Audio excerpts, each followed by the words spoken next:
Here we have a 2015 GMC Sierra 2500 HD. This one comes in the SLT trim level, and we have a double cab configuration here. This color is the light steel gray metallic, and then we have jet black leather appointed seats. And the powertrain consists of a 6-liter naturally aspirated V8 engine, made it to a 6-speed automatic transmission. But as we come around to the front end here, we do get LED daytime running lights, halogen projector headlamps, and halogen fog lights. And the LEDs don't flash like that. That's just how the camera's picking them up. But it looks cool, but it even looks cool without the lights flashing. Just a great look for this 2500 HD. And down here we have 18-inch chrome wheels. Love the styling there. Running boards. And then over here, we have the controls for our power mirrors, so we can adjust each side there. We can set aside and turn it off there. Power fold the mirrors. And we do get those trailing mirrors with the turn signal indicators. Power door lock controls are here. One-touch automatic up and down for the driver's side. And then you get express down windows for the other three. And then we have our electronic child locks and then our rear window lock there. But like the trim there, tons of storage, 2 bottle holders. Then we have our trailer brake controller here, 4-wheel drive controls, headlamp controls. You can adjust the brightness of the gauge cluster there. And then we do have a foot emergency brake there. And then we're gonna pop the hood for later. We get a manual tilt and then telescope steering wheel. So 2 different lights for that. That's the tilt and that's the telescope right there. And then here we have the power driver's seat with power lumbar support. And just a little bit of wear on the seat there. This one has, I think, 86,000 miles, a little bit more than that. I'm gonna try and sit behind myself in the seat back here. I'm 6'3" with longer legs, so let's see how this will work. So not the best room. I have about an inch or so of headroom, but what's hitting me is where that caves in, where it starts to go back, like right in there, the back of my head is hitting that. So this isn't necessarily meant for full-size adults to sit back here, but you can.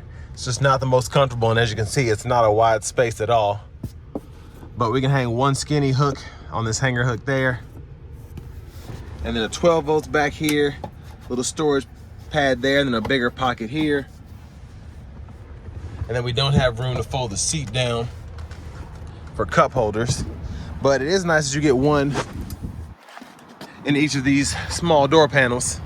And this takes E85 or gas. Let's go around to the back here. So there's a look. We do have the rear sensors. There's our exhaust, tow hitch, spare underneath. And then this one has a factory spray-in bed liner, which is nice.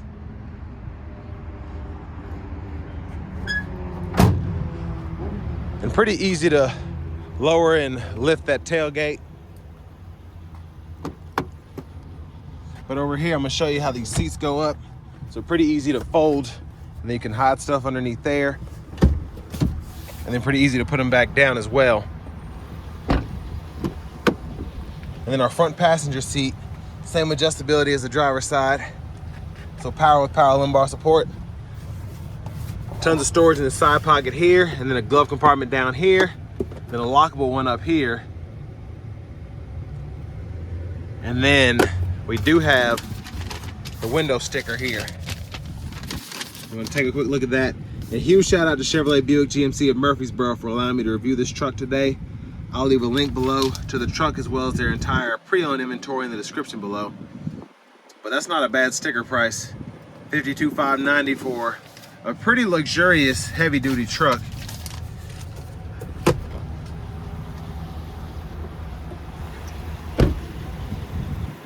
But coming back around to the front, let's go ahead and pop the hood, which is pretty heavy. But there's that 6-liter Vortec V8.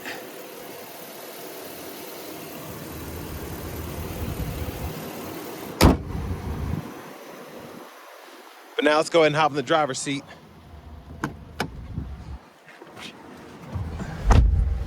So leather wrap steering wheel here, just a little bit of wear shown as it looks like maybe something has caught and scratched the sides here, but still feels great. Over here to the radio, we do get AM, FM, and then we also have XM radio. And then we have Bluetooth audio too. And then we have a talk to text feature, OnStar Nav, Pandora with a subscription. And then our settings are in here so we can go through our time and date there, change the language there. Then there's a valet mode, radio settings, vehicle settings here. And then display settings as well. Backup camera, guidelines follow you turn the steering wheel. Then you can also use this when you're in a certain setting, or I should say menu. And then you can go through your tone settings in the radio, adjust that. Then you have presets as well. And then this is the volume knob. You can click that to turn the audio off. CD drive in here. And it's pretty easy to pair a device. Just go to pair, walks you right through when you hit media. Or you can go back to the settings. And then under Bluetooth, you can do that there. Or manage the device if it's one there. Now down here, we do get dual zone automatic climate control, so I can set the auto there to turn that off. You have to adjust the fan speed, and then I can unsync the AC by adjusting the temperature and then click and sync to sync it up with the driver's side. And then here we can decide where we want the air to blow, defrosters, and then 3-stage heated seats for either the seat back or the seat back and seat bottom, both sides. And then we do get power adjustable pedals, which is nice. Traction control, bed light, and then the parking sensor toggle here. Then we have 3 USB-A ports, 2 12 volts, and then a 110 volt 3-prong household plug-in there. And then I actually learned something. I've been in a couple of these. So you have, like, you could place your phone here and you have storage pocket here. I never knew that you could move this. So you could actually take it out and then move it up here. And theoretically, you could stow something hidden in here and then just cover it back up with the cup holders, and nobody would ever know where to look if someone were to break into your vehicle or whatever. So that's pretty neat. And then tons of storage in this center console cubby space. Little pocket there, 2 more USB-A ports, an SD card reader, then an aux input.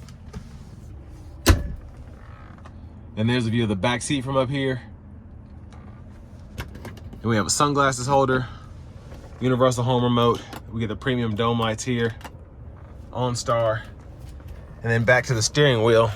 The left stalk, we have our intermittent wipers here. So that's one time by scrolling there, and then all the intermittent settings. Then we have low, high, and then we can use this for the front wiper fluid.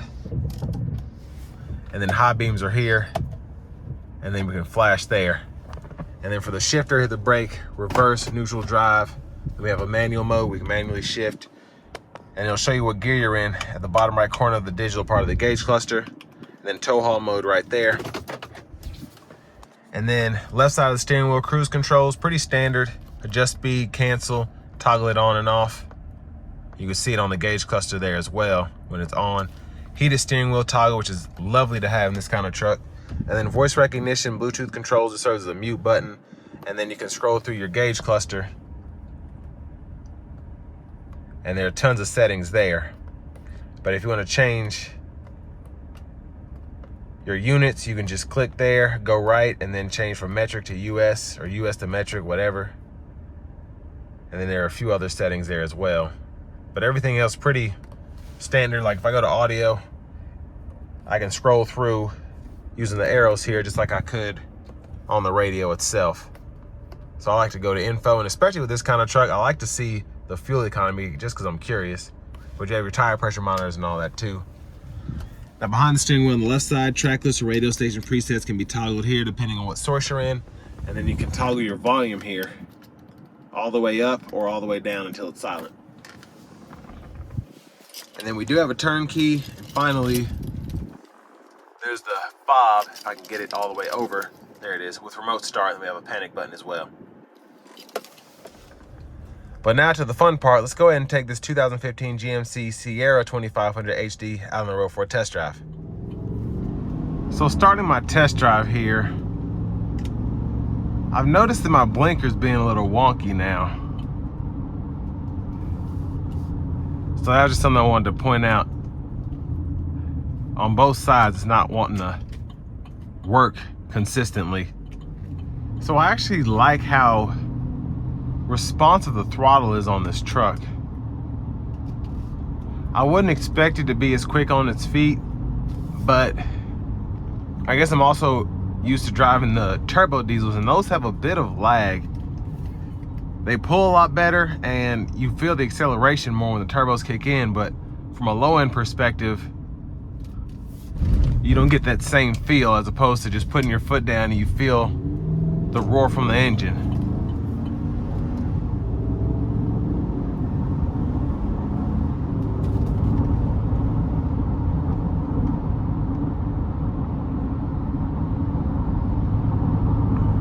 And with this being a heavy duty truck, it is going to be more of a bouncy ride.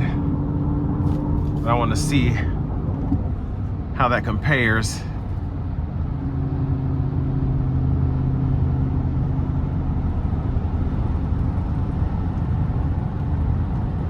So got a random death shake right at around 69 miles an hour.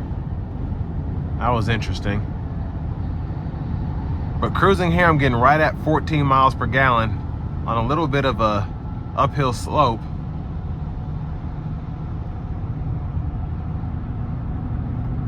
But all in all, driving is pretty easy to do here.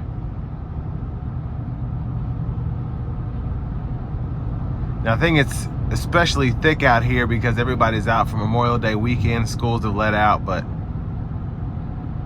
I don't feel uncomfortable driving this thing even in all this traffic because of the tow mirrors. They definitely help make sure there's not a car beside me that I can't see.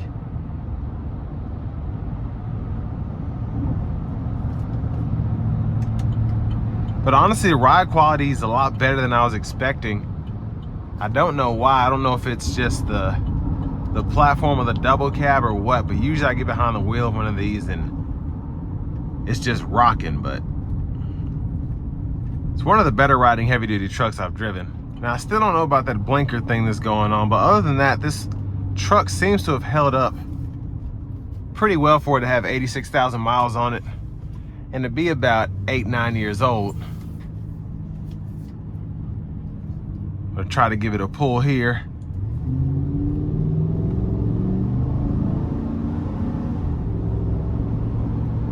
Yeah, I just like having the Vortec V8. It just feels more natural, I guess. Again, the turbo diesel's gonna be faster, especially when those turbos kick in. It's gonna feel a lot faster, but I just love having that naturally aspirated feel in a big heavy duty truck like this. Now, it certainly won't be as efficient in terms of towing or in terms of fuel economy, but especially when diesel's more money, it's always better to have this, and then you have to pay an extra 10 grand to get a diesel engine anyway.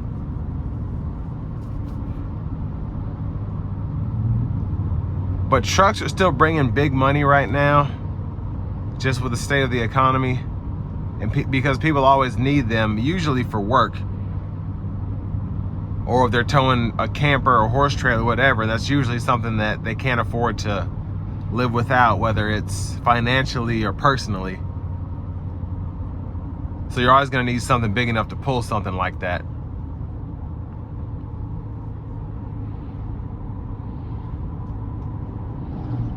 But in terms of this truck itself compared to competitors, I feel like in 2015 it was between Ford and GMC in terms of luxury, like the infotainment system, the heated cooled seats, just the controls, everything. And then when Ram revamped, what was it, 2019, and came out with those new trucks, it's been Ram ever since. And now it's just kind of based on your own preference. Me, I like GMC's interior the best compared to Ford's and Rams, but You can say what you will, but a lot of people still think Ram is the best even after they were out first. But everybody's interiors are pretty on point now for the most part in terms of just the features you get. But this will bring me to the end of my review of this 2015 GMC Sierra 2500 HD.